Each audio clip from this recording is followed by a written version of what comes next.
Did you know that 1 in 3 women and 1 in 6 men will experience some form of contact sexual violence in their lifetime? And did you know that 1 in 4 girls and 1 in 6 boys will be sexually abused before the age of 18? These numbers are disturbing, they're unsettling, but yet they are reality. Hey neighbors, this is Kwanya Lennon with Her Therapy, and thank you so much for dropping by. April is Sexual Assault Awareness Month. So during this month, we're going to have conversations about sexual assault. We're going to define and clarify what it is exactly. We are going to discuss the impact that sexual assault has on its victims, and then we'll take a look at self-care for survivors.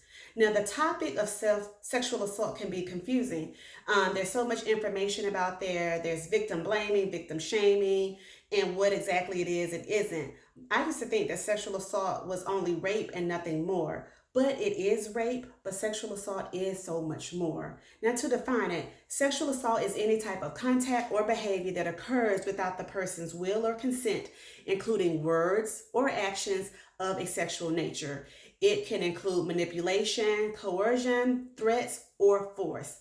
Sexual assault occurs when the person is unable to give consent, such as due to being underage as defined by state law, maybe being asleep, intoxicated, or lacking the mental or cognitive capacity to consent due to having an intellectual disability.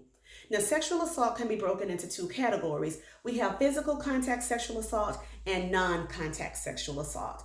Physical contact assault can include rape, attempted rape, fondling or touching underneath the clothes or on top of the clothes. It can also include any type of contact of a sexual nature involving a child. Now, moving on to non-contact sexual assault.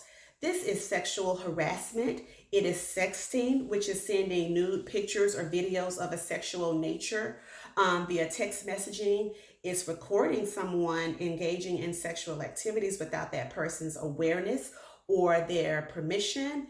It can include voyeurism, which is a peeping Tom. That's when someone watches another person engage in private activities without their permission or their awareness. And then you have exhibitionism, and that's when a person exposes the genitalia in a public setting. Now, if you have experienced any form of sexual assault, please know that it is not your fault. Sexual assault is never, ever, ever the victim's fault, no matter what anybody says. If you've been victimized, there is support for you. There are sexual assault hotlines, you can file a report, and there are different type of support groups and counseling available to support you as you begin to work through it. Now, I hope this information that I shared today kind of clarified what sexual assault is. Check me out on my social media pages where I'll have more detail about it. Thank you so much for dropping by, and I'll see you soon. Bye.